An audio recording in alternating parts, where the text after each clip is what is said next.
हाँ, अब क्या करें सुधा, यहाँ रहने से हमारा पेट नहीं चलने वाला। अब दूसरे राज्य काम करने जाना ही होगा। मोहन, तुम कैसी बातें कर रही हो? तुम चले जाओगे तो मैं यहाँ कैसे रहूंगी? नहीं, मैं तुम्हारे बिना नहीं रह सकती। इतने में मोहन के दोनों बड़े भाई विष्णु और लखन आती हैं। अरे भैया, आप दोनों? हाँ हाँ, तुम चिंता क्यों करती हो सुधा? अरे भाई देखो, हम लोग पहले तुम्हें पसंद नहीं करते थे क्योंकि मेरे छोटे भाई ने हम दोनों से पहले तुमसे शादी कर लिया था, जिस वजह से हम दोनों भाई तुमसे गुस्सा थे। हाँ हाँ, मैं मानता हूँ कि मेरे छोटे भाई ने गलती की, मतलब कि हम दोनों से पहले शादी कर ली। लेकिन कुछ भी हो जाए, हम हैं तो परिवार, ज्यादा दिनों तक नाराज नहीं रह सकते। क्यों मोहन, छोटे, है ना? क्या क्या सच में भैया? आपने मुझे माफ कर दिया? मैं बहुत खुश हूँ भैया।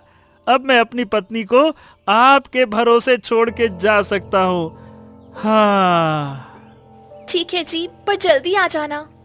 हाँ हाँ सुधा, आने में 1-2 महीने लग ही जाएंगे।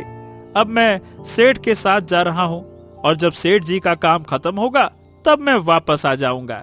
ठीक है, चलो अच्छे से ध्यान रखना, है ना? और भैया लोगों को ज्यादा परेशान मत करना। फिर मोहन वहाँ से निकल पड़ता है। अरे सुधा, अरे हम लोग हैं ना भाई, तुम्हारा ध्यान रखेंगे। चलो अब जाओ, आराम कर लो, ऐसे रोते नहीं हैं। हाँ, जाओ जाओ जाओ जाओ जाओ। विष्णु और लखन वहाँ से निकल पड़ती हैं। ऐसे ही 2 दिन बीत जाती हैं। फिर आधी रात को दोनों भाई उठकर बैठ जाती हैं। क्यों रे लखन, यही सही मौका है, हमें मोहन से बदला लेना होगा। क्या कहता है तू? हाँ, अरे बिल्कुल ठीक कहते हो भैया। बताओ भला, हम दोनों बड़े भाई के होते हुए भी उसकी इतनी हिम्मत कि हमसे पहले शादी कर ले, जिसकी वजह से हम दोनों भाई बिना शादी के घूम रहे हैं। कोई गांव वाला मुझे अपनी बेटी देने को तैयार नहीं है, और ना ही तुम्हें। बताओ भला। चलो, आज हम उस लड़की को जान से मार देंगे। चलो। फिर दोनों भाई वहाँ से निकल पड़ती हैं और चोरी छिपे सुधा के कमरे में चली जाती हैं। हाँ, चल जल्दी से तकिया उठा और इसका गला दबा दे, चल। हाँ हाँ भैया, रुको रुको। फिर दोनों तकिया उसकी मुंह पर रखकर उसका गला घोंट देती हैं और सुधा छटपटाती हुई मर जाती है। हाँ, देखो, अब हमने इसे मार दिया, अब इसको ठिकाने लगाना होगा। हाँ भैया बिल्कुल, अभी तो पूरा गांव सो भी रहा होगा, किसी को पता भी नहीं चलेगा। चलो चुपके से ले चलते हैं। पकड़ो, इसका पैर पकड़ो, मैं हाथ पकड़ता हूँ। चलो। दोनों सुधा को घर से बाहर ले जाती हैं। घने जंगल में एक पेड़ के नीचे गड्ढा खोदकर उसे दबा देती हैं। कुछ समय बाद मोहन वापस लौट आता है। अरे मोहन, अरे छोटे, तू लौट के आ गया, बड़ी जल्दी आ गया। हाँ हाँ भैया, मैंने बहुत मेहनत की और अच्छे खासे पैसे भी कमा लिए। सुधा, ए सुधा, सुधा, ए भैया, ए सुधा कहाँ गई? कहीं दिखाई नहीं दे रही, कुछ बोल नहीं रही। हाँ, अब मैं तुझे क्या बताऊं रे छोटे। जब से तू गया सुधा उदास रहने लगी थी। हमने उससे कई बार बात करने की कोशिश की, लेकिन वो हमसे बात ही नहीं करती थी। और एक दिन गुस्से में मायके चली गई। कहने लगी कि मैं कोई मुफ्त की नौकरानी थोड़ी ना हूं जो तुम दोनों को रोटी बनाकर खिलाऊं। हमने कहा कोई बात नहीं, बुरा मत मानो, लेकिन अब। क्या बात कर रहे हैं भैया? ऐसे कैसे हो सकता है? मेरी गैर मौजूदगी में वो भला बिना बताए मायके कैसे जा सकती है? अरे तो मैं क्या झूठ बोल रहा हूँ, सही बोल रहा हूँ। हाँ। अरे लेकिन मतलब ठीक है भैया, तो मैं मायके से उसको लेकर आता हूँ। ऐसे कैसे चली गई मायके? मोहन वहाँ से चला जाता है। अरे लखन लखन लखन, अब क्या होगा रे? अगर हमारी साजिश पकड़ी गई तो? आहा, चिंता मत करो भैया, इसके ससुराल में कोई नहीं है, मैंने पहले ही पता कर लिया है। वो लोग जमीन बेचकर कहीं जा चुके हैं। क्या पता करेगा ये अलुआ। वहीं दूसरी तरफ मोहन अपने ससुराल पहुंचता है। अरे अरे अरे भाई, कौन हो तुम और मेरा दरवाजा क्यों पीट रहे हो? हैं? कौन हो तुम? ये तो मेरा ससुराल है। आप यह मतलब यहाँ मेरे सास ससुर रहते थे, वो लोग कहाँ हैं? और आप कौन हैं? उनके घर में क्या कर रहे हैं? अरे देखो, मैंने ये घर खरीद लिया है, अब मैं यहाँ का मालिक हूँ। जो लोग यहाँ रहते थे वो कहीं दूर चले गए। क्या? हे भगवान, लेकिन वो कहाँ गए? कोई अता पता है क्या? वाह, मैं कोई चौकीदार हूँ क्या जो सबका पता लिख कर रखूं कि कौन कहाँ जाता है, क्या करता है? नहीं तो। सेठ चला जाता है। अरे हे भगवान, ये क्या हो गया? मेरी पत्नी तो यहाँ भी नहीं है और इसके मायके वालों का भी कोई अता पता नहीं है। ये क्या हो गया? बिना बताए कैसे चली गई? अब मैं क्या कहाँ ढूंढूं उसको? परेशान होकर मोहन वापस लौटता है। तभी रास्ते में विमला उसे रोक लेती है। क्या हुआ मोहन, तुम बहुत परेशान दिख रहे हो। अरे मैं अपनी पत्नी को छोड़कर एक पड़ोसी राज्य में काम करने गया था और जब वापस आया तो मेरी पत्नी गायब है। उसके मायके में भी कोई नहीं है। जरूर इसमें तुम्हारे दोनों भाइयों का ही कोई षड्यंत्र होगा। नहीं नहीं नहीं नहीं, ऐसा नहीं हो सकता। जाते वक्त तो दोनों भैया ने मुझे माफ कर दिया था और मेरी पत्नी को अपनी छोटी बहन जैसा मानते थे। अब अपनी बहन के साथ तो कोई ऐसा नहीं कर सकता ना। अरे तुम्हारे दोनों भाई बहुत चालाक हैं। इतनी आसानी से वे तुम्हें खुश कैसे देख सकते हैं? मानो या ना मानो, उन्होंने जरूर कुछ दिया होगा। विमला वहाँ से चली जाती है। हे भगवान, अब मैं क्या करूं? एक तरफ मेरी पत्नी गायब है, दूसरी तरफ मेरे भाई। अब मैं भरोसा करूं तो किस पर करूं? मोहन परेशान होकर घर लौट आता है। हाँ, क्यों छोटे, सुधा का कोई अता पता चला? कैसी है वो मायके में? ठीक है, लेकर नहीं आया तू? मैं भी बहुत परेशान हूँ, तेरा ही इंतजार कर रहा था। कैसी है वो? हाँ, कुछ पता चला क्या छोटे? अरे कुछ तो बोलो। अरे ऐसे चुप क्यों है? देख भाई, इतना परेशान न हो, तू बोल तो हम उसके पैर पकड़कर माफी मांग लेंगे और उसे वापस ले आएंगे। हाँ, ऐसे गुस्सा नहीं करते भाई। नहीं भैया, आपके पैर पकड़ने की जरूरत नहीं है। वो वहाँ नहीं है, पता नहीं कहाँ चली गई। मैं समझ नहीं आ रहा। बताओ भला, मेरे दोनों भाई लोग कितने अच्छे हैं, मेरी पत्नी के पैर पकड़ने तक को तैयार हैं। ये लोग तो सुधा के साथ कुछ गलत भला कैसे कर सकते हैं? नहीं नहीं नहीं, ऐसे गलत ख्याल सोचना भी पाप है। ये लोग ऐसा कुछ नहीं कर सकते। नहीं नहीं नहीं। तीनों भाई उदास होकर वहीं बैठ जाते हैं। तभी वहाँ से राजकुमारी गुजरती है और उसकी नजर उन तीनों भाइयों पर पड़ती है और वे वहीं रुक जाती हैं। चलो, मैंने जो सोचा था वो मुझे मिल गया। फिर राजकुमारी मोहिनी घर के अंदर जाकर खड़ी हो जाती है। राजकुमारी, आप यहाँ? हाँ, मैं यहाँ से गुजर रही थी और देखा तुम तीनों भाई बहुत उदास होकर बैठी हो और बहुत परेशान भी लग रही थी, तो सोचा तुम सबका हाल पूछ लूं। तुम लोग इतने परेशान क्यों हो? बात यह है राजकुमारी जी कि मेरे छोटे भाई की पत्नी पता नहीं घर छोड़कर कहाँ चली गई। उसका कुछ अता पता नहीं चल रहा। हम लोग बहुत परेशान हैं उसकी पत्नी को ढूंढ ढूंढ कर। ठीक है, अगर तुम्हारे छोटे भाई की पत्नी गायब हो गई है और तुम तीनों परेशान भी हो, मैं अब इस राज्य की राजकुमारी भी हूँ और तुम सबका कष्ट दूर करना मेरा कर्तव्य बनता है। तो चलो, मैं तीनों को एक खुशी का मौका दे सकती हूँ। मैं तुम तीनों में से किसी एक से शादी करने के लिए तैयार हूँ। बताओ, मैं किससे शादी करूँ? अरे ये क्या राजकुमारी, आप खुद मुझसे शादी करना चाहती हैं, वो भी मुझसे? ठीक है, मैं आपसे शादी करूंगा, कोई दिक्कत नहीं है, मैं करूंगा शादी आपसे। हाँ। हैं? नहीं नहीं नहीं नहीं नहीं नहीं, मैं आपसे शादी करूंगा राजकुमारी जी, क्योंकि मैं भैया से ज्यादा चालाक हूं, मेरे पास बहुत तेज बुद्धि है। हाँ। अरे कैसी बातें कर रहा है, तेरे अकल पर ओले पड़े हैं क्या? राजकुमारी से मैं शादी करूंगा, मैं सबसे बड़ा हूं, तुझसे भी बड़ा, समझा? दोनों भाई लड़ पड़ती हैं और मोहन बिना कुछ कही उदास होकर बैठा रहता है। ये क्या, तुम दोनों तो आपस में ही लड़ पड़े, और साफ साफ बताओ मैं किससे शादी करूं? आहा, इसमें सोचने वाली क्या बात है राजकुमारी जी, मैं हूं सबसे बड़ा भाई, आप पहले मुझसे शादी करोगी। ठीक है, मैं तुम दोनों का झंझट खत्म कर देती हूँ। देखो, यहाँ पास ही में एक गुफा है, उस गुफा में एक मटका होगा, जो भी उस मटके को लेकर राजमहल पहले आ जाएगा, मैं उससे शादी करने के लिए तैयार हूँ। ठीक है, जाऊंगा, पहले मैं जाऊंगा। नहीं नहीं नहीं नहीं, पहले मैं जाऊंगा भैया। अरे तू कैसे जाएगा? मैं जाऊंगा। अरे तू मेरी बात समझ ले तू। भैया तुम मेरी बात समझ लो, पहले मैं जाऊंगा, मैंने कह दिया ना।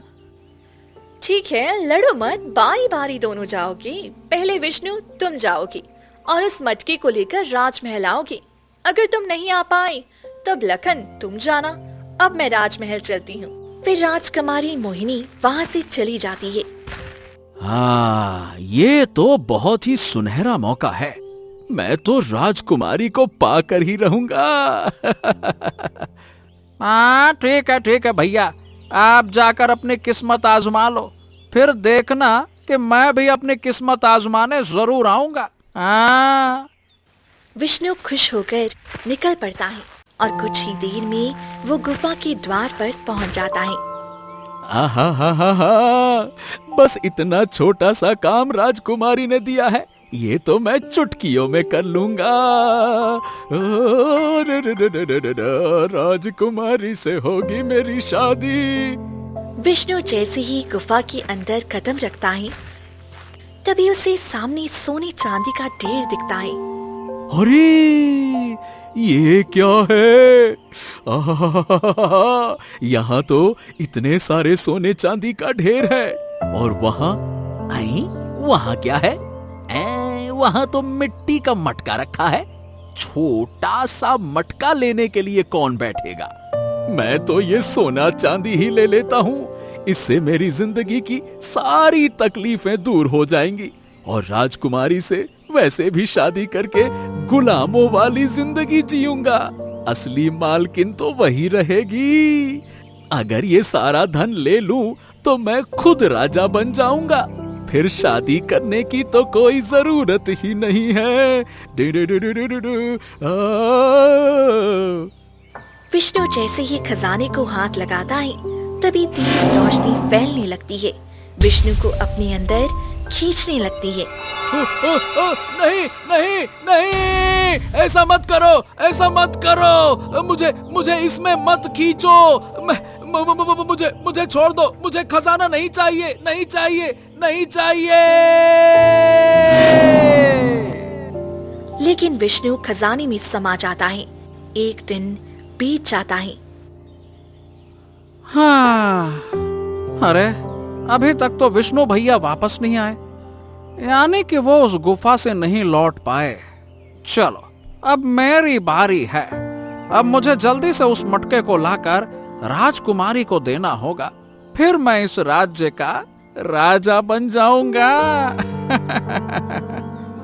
लखन घर से निकल पड़ता है। कुछ ही देर में वह भी गुफा के पास पहुंच जाता है। लखन जैसे ही गुफा के अंदर जाता है, तभी उसके सामने बहुत सुंदर एक बड़ा लाल गुलाब दिखता है। अरे वाह वाह वाह वाह वाह वाह, इतना खूबसूरत लाल गुलाब ये तो मैंने पहले कभी नहीं देखा। इसकी खुशबू भी कितनी अच्छी है। हाँ, पहले मैं ये लाल गुलाब तोड़ लेता हूँ और राजकुमारी को दे दूंगा, तो वो बड़ी खुश हो जाएंगी। लखन जैसे ही गुलाब छूता है, गुलाब उसे अपने अंदर खींच लेता है। नहीं नहीं नहीं नहीं नहीं नहीं नहीं, ये क्या हो रहा है? नहीं नहीं नहीं, मुझे इसके अंदर मत खींचो, नहीं नहीं। तभी तेज रोशनी फैलती है और लखन लाल गुलाब में समा जाता है। उधर राजमहल में पुत्री, लगता है कि तुमने फिर से किसी को अपने जाल में फंसा लिया। हाँ पिताजी, मैंने उन तीनों भाइयों को आपस में लड़ाया और उनकी शक्ति से मुझे वो शक्ति मिल गई जिसके मैं बहुत दिनों से तलाश कर रही थी। राजकुमारी, ये अपराध है, अपराध। मैं मजबूरी में ऐसा करती हूँ, अगर ऐसा नहीं करूँगी तो मैं मर जाऊंगी। हाँ, पता नहीं कब तक हम ये मासूम प्रजा का शिकार करते रहेंगे। 2-3 दिन बीत जाती हैं। अरे ये क्या चक्कर है? मेरे दोनों भाई गुफा की तरफ गए थे और अभी तक लौट कर क्यों नहीं आए? आखिर ये हो क्या रहा है? पहले मैं अपनी पत्नी को खो चुका हूँ, अब मैं अपने दोनों भाई को नहीं खो सकता। नहीं नहीं नहीं नहीं नहीं नहीं, नहीं। मुझे उसे किसी भी तरह से बचाना ही होगा। हाँ। मोहन घनी जंगलों की तरफ निकल पड़ता है, तभी अचानक रुक जाता है। अगर मैं ऐसे ही गुफा में गया तो शायद मैं भी कैद हो जाऊंगा। मुझे पहले उस गुफा का रहस्य जानना होगा, तभी मैं अपने दोनों भाइयों को आजाद कर पाऊंगा। हाँ। फिर मोहन परेशान मन से राजमहल की ओर चल देता है। जैसे ही राजमहल पहुंचता है, तभी राजकुमारी उसे देखते ही घबरा जाती है। मोहन, तुम यहाँ क्या कर रहे हो? देखो राजकुमारी, आप मुझे जल्दी से बताओ कि मेरे भाइयों के साथ आखिरकार आपने किया क्या है? आखिर वो उस गुफा में कैद कैसे हो गए और बाहर क्यों नहीं आ रहे? मुझे माफ कर दो, मैं चाहकर भी तुम्हें वो सच नहीं बता सकती। तुम्हें इसका रहस्य खुद ही खोजना पड़ेगा। हैं? ये कैसी बातें कर रही हो राजकुमारी? आखिर तुमने मेरे भाइयों के साथ ऐसा क्या कर दिया जो तुम मुझे बता नहीं सकती हो? ये क्या है?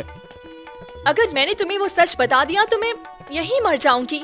भगवान के लिए मुझसे और कुछ मत पूछो, तुम्हें खुद ही उस सच का पता लगाना होगा। मोहिनी वहाँ से चली जाती है। हे भगवान, ये कैसा रहस्य है और आखिरकार क्या वजह है? मुझे इसका पता लगाना ही होगा। हाँ। मोहन राजमहल से बाहर निकलता है और घनी जंगलों की ओर चला जाता है। अरे ये कुटिया कैसी है? जाकर अभी देखता हूँ। मोहन कुटिया के अंदर जाता है, जहाँ एक बूढ़ी औरत आंख बंद करके तपस्या कर रही होती है। अरे ये तो कोई अम्मा लगती हैं, मुझे इन्हीं से पूछना चाहिए। तभी बूढ़ी औरत की आंखें खुल जाती हैं। तुम कौन हो और मेरे इस झोंपड़ी में क्या कर रहे हो? अम्मा जी, मैं आपके पास एक विनती लेकर आया हूँ। बस आप मेरी मदद करिए। ये बताइए कि आखिर राजकुमारी का क्या रहस्य है और उस गुफा का रहस्य क्या है? मेरे दोनों मासूम भाई बेचारे वहाँ कैद हो गए हैं। ये राजकुमारी के अतीत से जुड़ा हुआ है, इसे मत जानो। अगर जानोगे तो इसकी कीमत चुकानी पड़ेगी। हाँ, ऐसा है अम्मा जी, सही बता रहा हूँ कसम से। मेरे पास जीने की कोई वजह नहीं है। मेरे सिर्फ 2 ही भाई हैं और वो दोनों खतरे में हैं। मैं हर कीमत देने को तैयार हूँ, आप बस बताइए। ठीक है, तो सुनो। ये उस समय की बात है जब राजकुमारी एक दिन वन में भ्रमण के लिए आई थी। उसी वक्त एक लड़का राजू उसे देखते ही मोहित हो गया था। अरे वाह वाह वाह वाह, ये तो राजकुमारी है और ये कितनी खूबसूरत लग रही है। अरे, ये मेरी जिंदगी में आ जाए तो मेरी जिंदगी तो मस्त हो जाएगी। मुझे तो इसे देखते ही प्रेम हो गया। मुझे इससे शादी करनी ही होगी। रामू राजकुमारी के पास जाकर खड़ा हो जाता है। तुम कौन हो और यहाँ क्या कर रहे हो? राजकुमारी जी, आपको देखते ही आपसे प्रेम हो गया है, आपसे शादी करना चाहते हैं।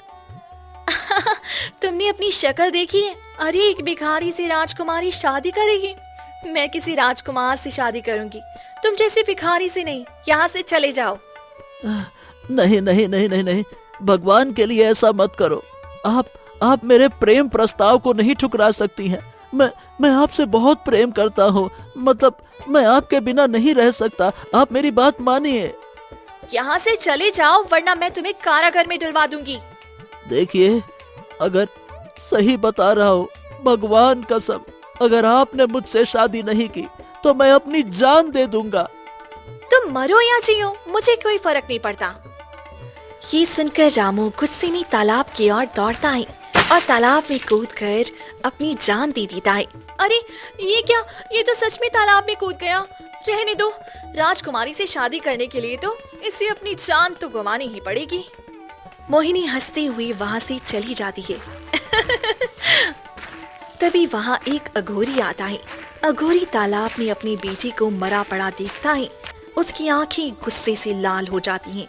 अघोरी तालाब में उतरकर अपनी बेटी के शव को बाहर निकालता है और फूट फूट कर रोने लगता है। राजू बेटा, राजू बेटा, बेटा तुम मुझे छोड़कर नहीं जा सकते हो। ये तुम्हें क्या हो गया? मैंने तुमसे कितनी बार कहा था कि मेरी तंत्र साधना सीख लो, लेकिन तुमने मेरी एक बात नहीं मानी बेटा। लेकिन राजू बेटा, जिसके लिए तुमने अपनी जान गंवाई है, मैं उसे जीवित नहीं छोड़ूंगा और उसकी कीमत उसे चुकानी पड़ेगी। तभी अघोरी कुछ मंत्र पढ़ता है। मंत्रों के प्रभाव से राजू की आत्मा बाहर प्रकट हो जाती है। बेटा तुमने ऐसा क्यों किया बेटा, बता। पिताजी, मैं राजकुमारी मोहिनी से प्रेम करने लगा था और उसे पाने के लिए मैंने अपने प्राण दे दिए। मुझे किसी भी कीमत पर वही चाहिए। हाँ तो ठीक है बेटा, जीते जी तुमने मेरी एक भी बात नहीं मानी, लेकिन मरने के बाद जो इच्छा मांगी है उसे मैं पूरी करूंगा। इसके लिए मुझे अपनी पूरी तंत्र साधना ही भले क्यों ना त्यागनी पड़े, लेकिन बेटा मैं तेरी इच्छा पूरी करूंगा। अघोरी राजू के शरीर को लेकर एक गुफा में जाता है। वो गुफा में मिट्टी खोदकर राजू के शरीर को गाड़ देता है। मैं अपनी सारी शक्ति तुम्हें देता हूँ बेटा। ओम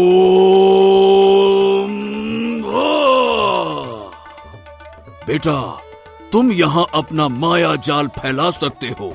मैं अपनी शक्ति से राजकुमारी के शरीर की शक्ति को एक जादुई मटके में कैद कर दूंगा, और जैसे जैसे लोग इस गुफा में आएंगे, तुम्हारी शक्ति और राजकुमारी की शक्ति बढ़ती जाएगी। और जिस दिन उसने अपनी प्रजा को यहाँ भेजना बंद कर दिया, उस दिन राजकुमारी हमेशा हमेशा के लिए तुम्हारी हो जाएगी, तुम्हारी हो जाएगी।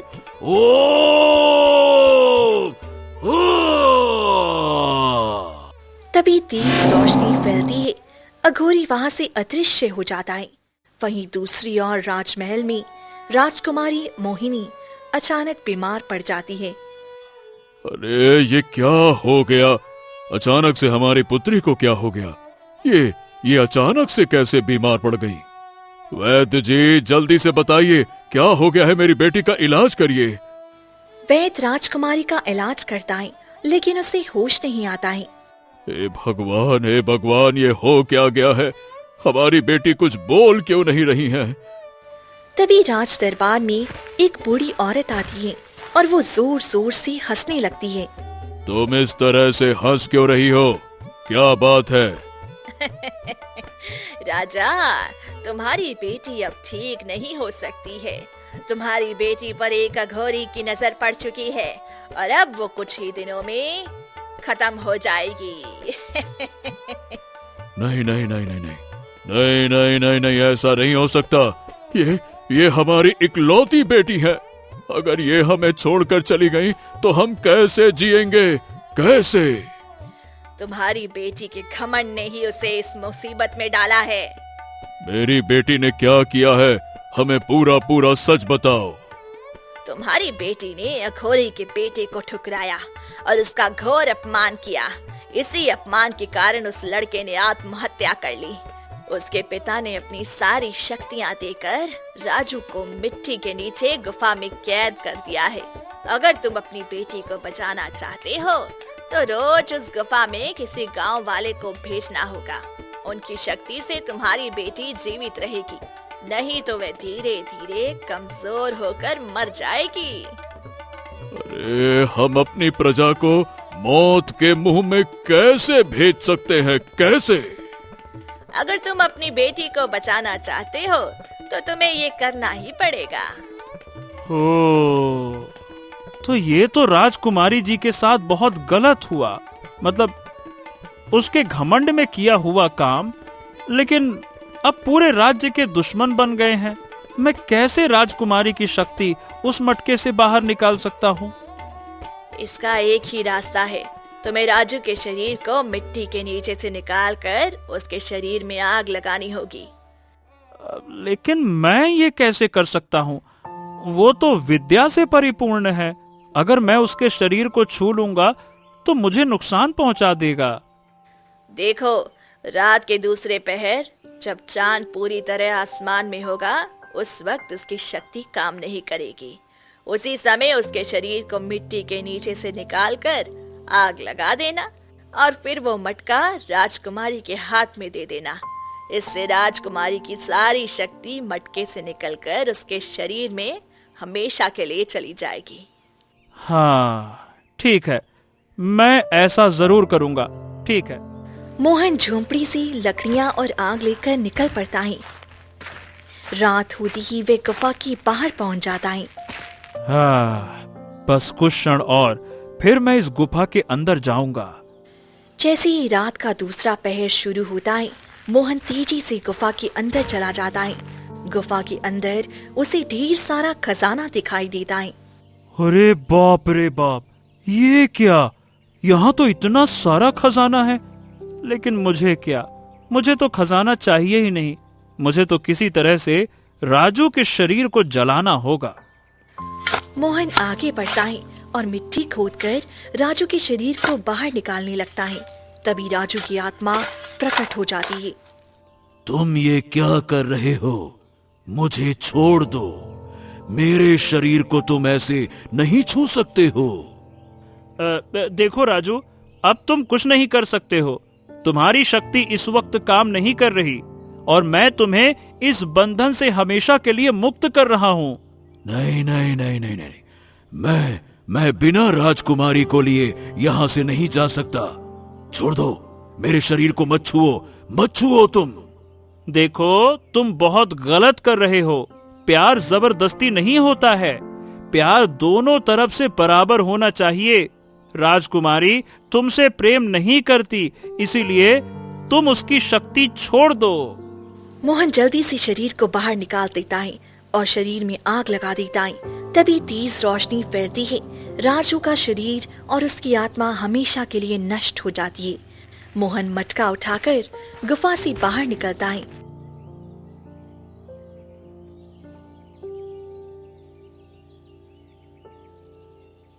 अरे पर ये कैसे संभव हुआ? क्या सच में तुमने गुफा की समस्या सुलझा दी और अघोरी की शक्ति खत्म हो गई? हाँ, मुझे बूढ़ी अम्मा ने सारी सच्चाई बता दी। राजकुमारी मजबूरी में ये सब कुछ कर रही थी, लेकिन फिर भी किसी से प्रेम ना हो तो उसका अपमान नहीं करना चाहिए। फिर मोहिनी मटके को पकड़ती है। तभी तेज रोशनी फैलती है और मटका वहाँ से गायब हो जाता है और राजकुमारी पूरी तरह स्वस्थ होकर खड़ी हो जाती है। तभी पीछे से लखन और विष्णु भी आ जाती हैं। हाँ, हम दोनों गुफा से आजाद तो हो गए, लेकिन हमें वो मटका नहीं मिला। वो मटका मोहन तुम दोनों से पहले ले आया। तुम दोनों लालच में फंस गए थे, इसीलिए गुफा में कैद हो गए। मोहन ने साहस और हिम्मत दिखाई, इसीलिए मटका लेकर आया और मैं पूरी तरह ठीक हो गई। अब मैं तुमसे शादी करना चाहती हूँ मोहन।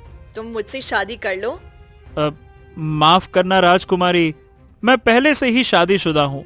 मैंने जो किया वो इंसानियत के नाते किया।